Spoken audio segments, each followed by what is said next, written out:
It's not exactly a question, it's a comment. I found myself in many situations where you can use your tools that you've presented before that problem begins, whether it's with my husband, whether it's with the women I play tennis with. Right. We all know the frustration. I just came from a luncheon where there's so much noise around you. Mm-hmm. And I think if you kind of diffuse the situation before, because it hurts me tremendously. Mm-hmm.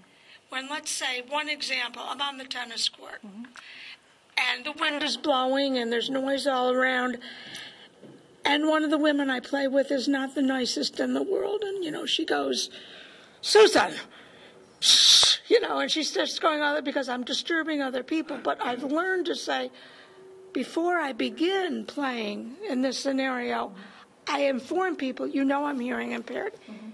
If my voice gets too loud, then just give me a signal. Right. Because it's the worst feeling in the world to have people criticize you. Or my best girlfriend says to me, she can't hear you. She can't hear you, you know. Right. Or she's talking too loud because she's deaf or something like that. So I think if you can diffuse the situation before the confrontation, you'll feel better about yourself. And you'll help them. I agree, and I think that you're practiced at it. Thank you. And so now you can do it. But for people that aren't used to that, it takes some time at first, and it does eventually lead to much smoother communication. Thank you. Thank you for taking my inventory.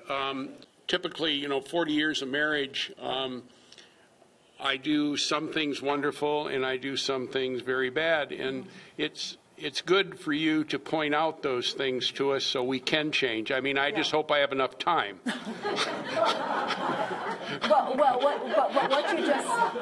But think how happy those last years will be with him. But thank you. No, but I just to comment because just the awareness, and that's what I started the entire presentation with, just the awareness of your exchanges with your wife leads to incredible changes because you're willing to self-reflect. Is this your wife? Hopefully. And we don't have to go there. But anyway, I think that it's that awareness that you are not just acting on autopilot, but that there are patterns of behavior. And after 40 years, there are a lot of patterns of behavior that both of you are contributing to. And it looks like you have a joined team, which is really, in the end, the most important thing, because one partner can't do it without the other's involvement. Thank you. Thank you. What do you think of society today, excuse me, when they don't communicate face-to-face? They communicate by looking at iPods and doing texting. They're not learning communication skills. Yeah. Well, I have a 21-year-old, so I ask her to stop praying all the time because she spends her whole time like this. Suddenly she seems very religious, always looking at. I think it's a problem, and I think that what happens is that parents wind up talking to their children about what it means to look into someone's face and how that person then feels that they're being heard, literally and figuratively, and they're being respected, and how disrespectful it is to talk with someone all hooked up, But it really is very disrespectful. So what I think is that there are two different thoughts to this. One is that there are those of us who grew up in a very different world without technology and have an idea of what manners are or what we would like manners to be. And then there is this group of people who have grown up in a technological world who define manners in a very different way than we do. A thank you email today, if you even get that, is the way you're going to get a thank you note. There is no such thing as a thank you note anymore, and asking your child to write one is going to create very bad communication between the two of you. So, I think that there's a middle ground there for those of us who straddle both places, which is that we have to change somewhat our expectation from people who have been influenced by the international world to communicate a certain way.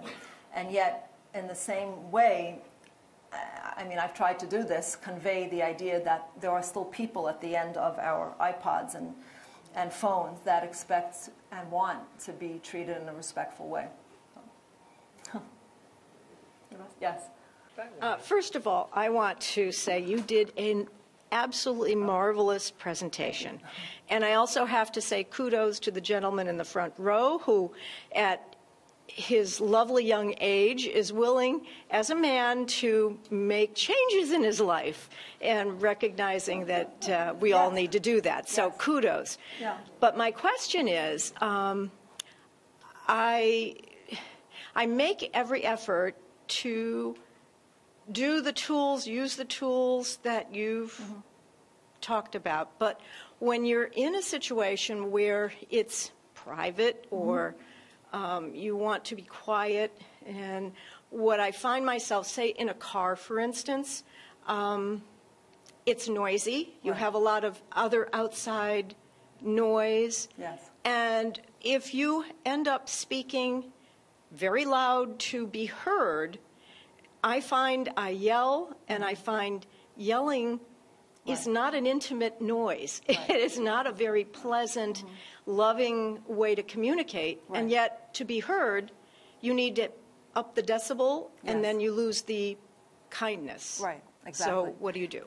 Well, it's an imperfect situation, and there are certain aspects of that that can't be changed, like you're in a noisy car, and there's no way of getting around that. And that's where in the HLAS, that's where the A comes in, which is that you're not going to be able to communicate the way you would like to in a noisy car where you have to raise your voice. It's just a contradiction in terms, communication and all of those things against it. And so I would, it's again this idea, not go down the same road over and over again. I understand there are sometimes one has to communicate in the car, but it's not the place to have a meaningful conversation because each of you is going to wind up frustrated. It's a place to hold hands. It's a place to stroke someone's neck. It's a place to listen to music. And I think by putting yourself in a situation that you know is going to be frustrating, or you both know is going to be frustrating, even though it's frustrating that you can't talk about what you'd like, I mean, I think it's just picking the least of two harms, really, because there's nothing that you can do. You can't fight the car unless you have a car built in such a way that it would take care of all ambient noise. I mean, you can't fight the car. So I mean, how can you deal with that how can you fight the elements? Yeah, in our case, we do a lot of traveling, so a lot of road traveling. Right. We live in the car a lot Right. when we're on the road. Right. And he can't hear music. Right. He can't hear the radio if I wanted to listen to NPR or a Yes, conversation. Or if I'm listening to something on NPR, for instance, and it's an interesting.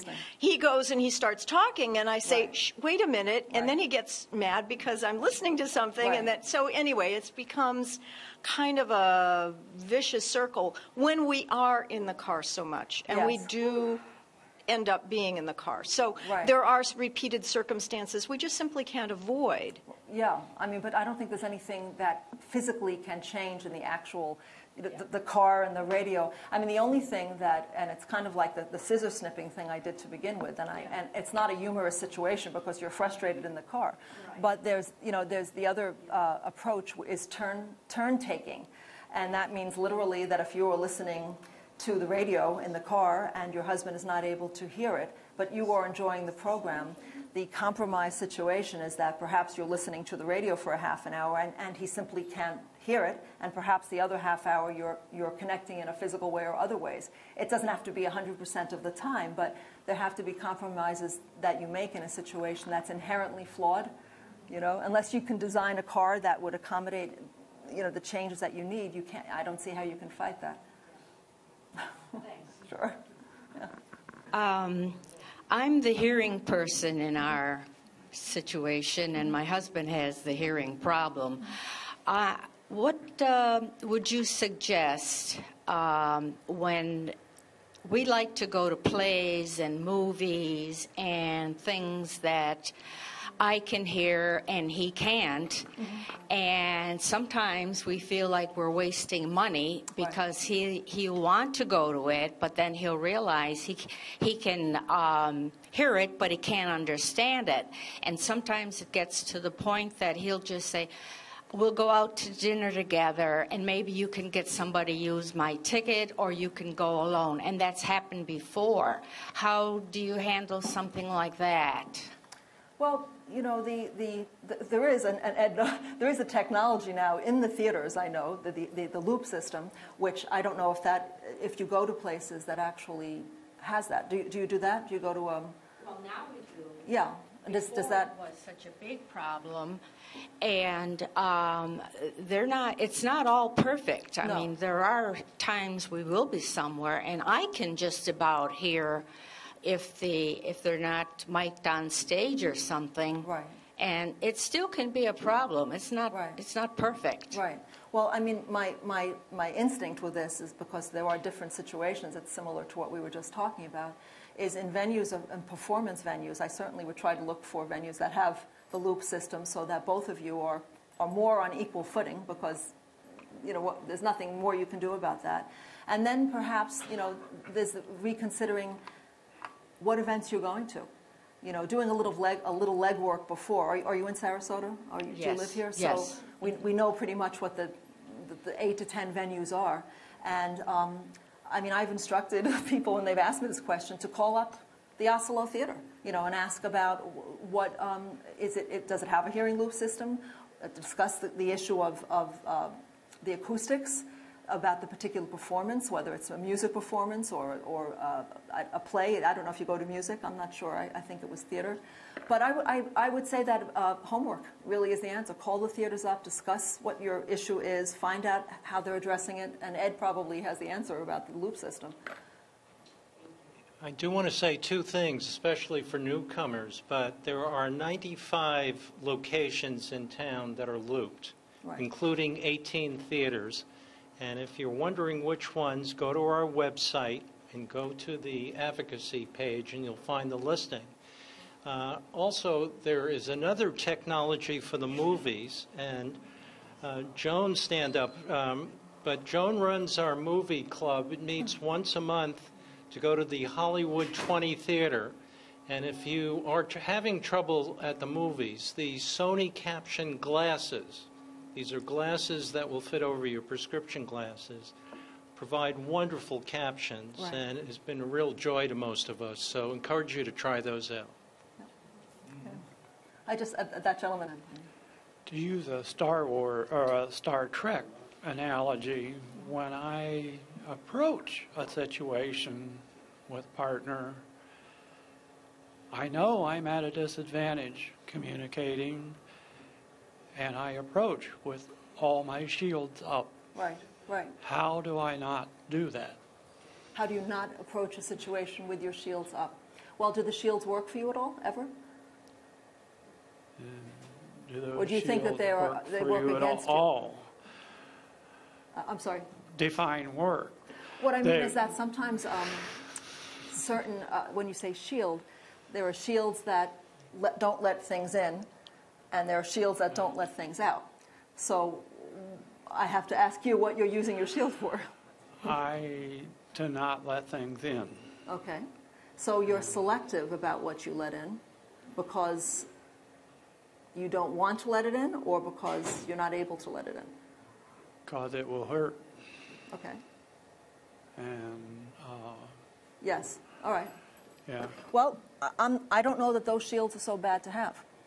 And I would say that it has to be a combination of things, meaning that I think it's important to protect yourself because people can be cruel and thoughtless.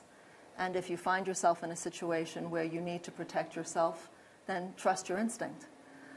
But there are other situations where a person can be reached through communication and connection. And I can't speak for that person because I don't know who specifically we're talking about, but let's assume the person can be reached. Sometimes the person cannot. But if a person can be reached, or at least I would make the effort to see whether they could be reached, And that's when I would use the I word. And that's when I would say, I'd like things to be better between us. I feel I have to protect myself. When I'm with you, I don't feel safe, and I would like to be. Will you work with me on this so things are better between us? And you'll get your answer then, whether you need the shield. I would like to ask a question. I was the hard of hearing one in my relation. And sometimes we'd meet people where I could hear the wife, but not the husband. What do you do? Because I would keep talking to the one I could hear, and you'd almost be rude to the other one. How would you can't tell them, well, you don't speak clear, or you don't, how would you handle a situation like that? I didn't hear the first part. Did you say that do you have hearing loss yourself? Yes, I have hearing aid and a cochlear. Okay, so you're saying that sometimes you're in a situation talking to two people where you can hear one person clearly and the other person not well, and you direct your conversation towards the person that you can hear. Right, and I don't know what to do when I can't answer the one I can't understand. I feel badly, but Right. they feel maybe badly or angry. Okay, well, there's your answer right there. And by the way, I'm going to just stop our communication a bit, because that's kind of what I'm talking about. Slowing down the way that we speak to each other and listening to what we say. Very often the answer, actually every time the answer is within us, but very often we give ourselves the answer. And what you just said at the end there, I feel very badly because I can't hear you. And probably the other person feels badly too. That's a moment that I would drop a shield, and I would venture to say, if you're having a conversation with the couple, I'd like to hear you better. But have you established before that you have hearing loss? Have you already said that to the couple, or no? Well, usually, put it this way, before I had my cochlear, I had to tell everyone because I was almost deaf. Now, we moved here, and where I live now, I used to friend with nothing but hard of hearing. Now all our neighbors are hearing or slightly hearing loss because of age. Right. So I would say that once if you are comfortable identifying the fact that you have hearing loss, or however you are comfortable presenting that as an idea, and we all have our own ways of doing it, then to the person that you can't hear, I would say exactly what you just said, which is that I'm speaking to Joe, but Susan, I'm picking names, I'd like to hear more of what you're saying, and I feel bad that I can't. Usually, unless the person has a heart of stone, the person is going to make some effort to alter the transaction between you, the exchange, because you've expressed what you really feel in a very nice way. And if the person doesn't, move on. Okay, because some people just can't speak louder, or they feel uncomfortable. But you can't make them either. Right. So once you've expressed what your wish is in a polite and lovely way, because you're saying, I'd like to be able to communicate with you. That's the underlying message there. That's the subplot, as I always said. Okay. If the person doesn't get that, then you're not going to be able to teach it to them, because that's their problem, not yours. Okay. So you make the effort, and you've explained your situation, and the accommodation will either be met with interest or not. Okay, thank you. Anybody else? Yes. If you once again look at, I love Lucy, and look at Lucy and Desi. Yes. They were, apropos partners. Yes. They criticized each other. They disagreed with each other and with the Mercers, but you knew that they always did it with love and respect, right? Even with criticism, and that when they turned out the light at night, they were in love. That's exactly what I'm talking about. And in fact, I didn't get into that today, but I have thought of Lucy and Desi as a great example of the HLAS approach, because they use humor and they use affection and surprise, and we can add silliness to the S. I mean, it is just, that's what I'm talking about, because even though I'm an advocate for conversation, for expressing what you really think and feel, because you have to do that. Nobody knows what the other person is thinking. But much of life is intangible.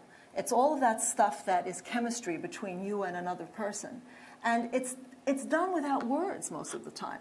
You know, something feels right or feels good or is fun, and you feel closer to the person. And that's why if one can, I mean, I recommend trying to bring humor and silliness and small affection and little, what are you doing right now, honey, to the woman that you haven't called perhaps in 30 years and said that. It's amazing. I'll give you just a little story I wasn't going to share, but along this, which is very touching to me. I once had a client, I think she was in her late 70s, and she had been married for about 40 years to an extremely tight-lipped Norwegian farmer, as she used to call him all the time. He is just a Norwegian farmer, she would say, because he never shared anything with her. She was going crazy from this. She was in therapy, so she was a very expressive person and complained and was unhappy. So we tried the HLAS approach, and because he did not want to talk with her. He did not want to hear about what was wrong with him. He didn't want to hear about what she felt was wrong with their relationship. But she started to call him in the middle of the day at work. He was a carpenter.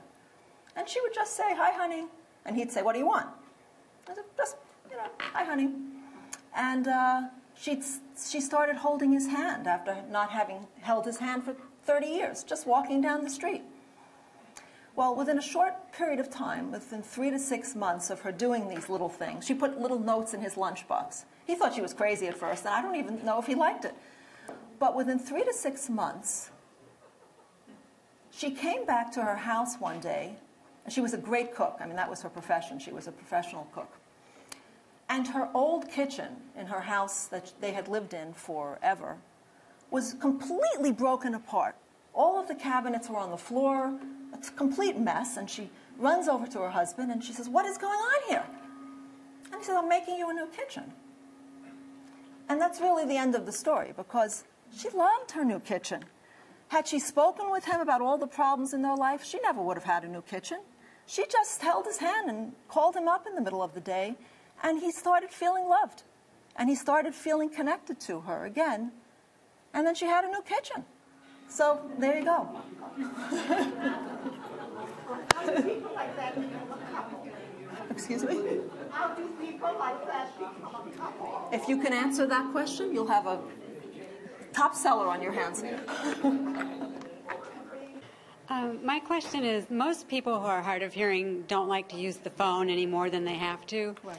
And in my relationship with my husband, I prefer to use email and text, and he prefers to just talk on the phone. Oh. And so we're always kind of negotiating that.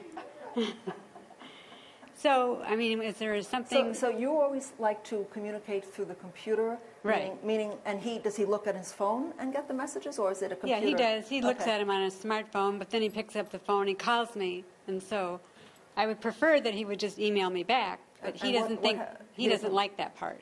Yeah. So what have you said to him? What have I said to him? And by the way, that's basically what I mean, right here. Right. What have you said? Well, I've tried to explain why I prefer the written communication, because we don't make any mistakes then when we communicate, because everything's written down. And he says that it's not intimate enough to be communicating with your spouse through email. So we're just kind of at an impasse about it. How many mistakes actually get made? Sometimes when we communicate on the phone, we make lots of mistakes, and we end up in wrong places, and the communication is not successful. But why does he think it is? He Through thinks, the phone? well, because it's comfortable for him. To use the phone as opposed to the computer. Right. Okay, so the question really is not so much about communication as what he's more comfortable using in order to communicate, but he's not comfortable using the computer, it sounds like. Right. Okay, so an activity for you two. At the adult program, there's a lot of adult programs where there are classes for learning the computer. Now, he probably will say, "I don't want to go," and "Why would I want to go?" But it could be an evening where you take classes together. Everyone needs to learn more about the computer. And you explain to him that if he'll consider this, that it would be meaningful to you if he would at least try to learn about the computer. give it a shot. Well, he does know how to do email, but it's just, I think, a communication style that's different.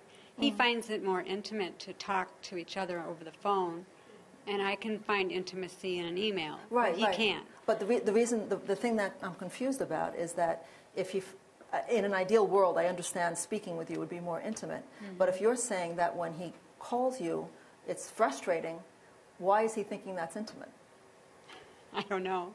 That's He's an not here to interesting defend himself.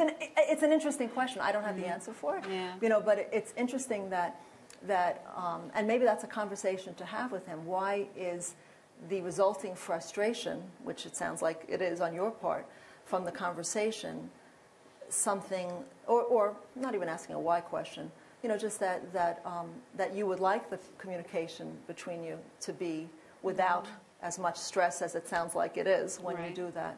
And can he look at it from that perspective as something that's stressful for you, as opposed to it being about relaying information, but that you would like to not feel that tension, which you feel whenever he calls? I mean, I would make it more about how you feel about the discomfort of using the technology and the fact that you'll have an argument than trying to figure out which one is best. Right. All right, thanks.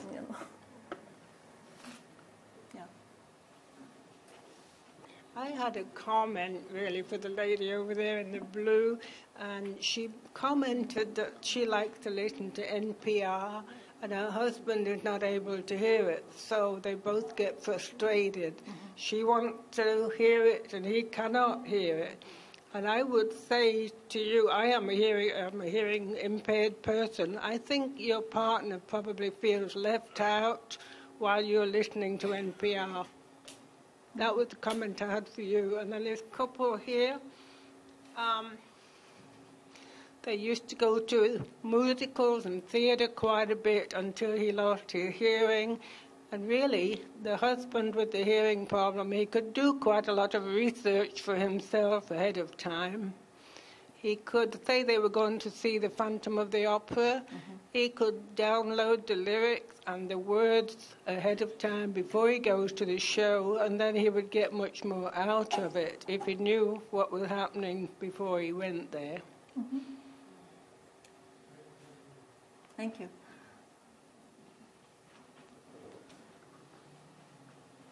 I just wanted to comment more about with Joan, and I'm the hearing person in this relationship. I can understand as her husband has the frustration because he wants to be more intimate. I have found we've been only together for 10 years, and it's been a real learning curve for me to learn how to be intimate with a non/sort of hearing person. Right. It's very different. It's, you're taking a series of communication issues that or not issues, but performances or relationships that you've had most of your life. Right. And you lose the spontaneity. Right. You lose the intimacy if you're loud. You no longer are intimate when you're loud. Right. And I understand his frustration. I know what he's saying is, I want to be intimate with you. And her frustration is, I can't hear you. So if I can't hear you, how are we intimate? So, it's not just hearing and texting. Right. It's not just my communication in the car. It's a whole series of how do you be intimate with a hearing-challenged partner and keep that level of spark and spontaneity without going through the list of tools and saying, okay, here, you know. Right. Well, you know what I'm saying? I do, and I think that, I think the expectations have to be different when you say, if you're comparing a relationship that you may or may not have, I don't know, with someone where there wasn't hearing loss and now there is. I think things change, and it's almost a losing battle to compare it. I don't even like to do that. I don't like to think that way because I don't think it really is the reality. Because there are specific challenges to having hearing loss, and there's no point in making believe that they're not there because they are. Everybody knows that there are. But I think it's and this may sound, again, I don't know what, but I think it's the way it's perceived, the way the challenges are perceived, that makes someone either overly frustrated or more accepting. And that's up for everyone to determine how to get to a point where they can accept a situation without whatever frustration, which is natural, or resentment, or sadness, taking over what is very pleasurable and special about it. I mean, I would argue that I have a number of friends with hearing loss, and I have some myself, and some of the most intimate conversations that I've ever had have been with people who have hearing loss. I joked with friends and I've said, you have a superpower, people that have had severe hearing loss, because you have more perception as the hearing loss person than someone who doesn't have hearing loss, because you're noticing nuances of human behavior. You're picking up things in interactions that hearing people don't usually do. And when I have spoken with people who have hearing loss, severe hearing loss, we are locked together face to face. It is a very intense and personal experience very often. And I've enjoyed it. And so I've tried to focus on those aspects.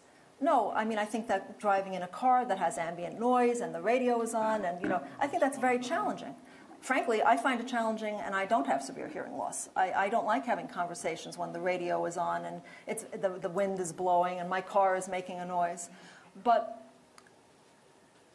viewing what is special about the relationship or different, and this example that I'm talking about, this kind of very perceptive evaluation of human behavior that many people with hearing loss have, simply because they're so aware and observant in a way that most people aren't.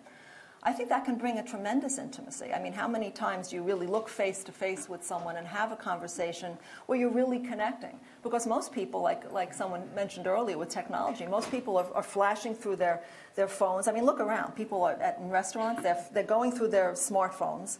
They're distracted by computers and telephones. And I think that there's an intimacy that's possible with people with hearing loss that is very difficult to achieve with a hearing person. So anyway, so I'll end. I'll go.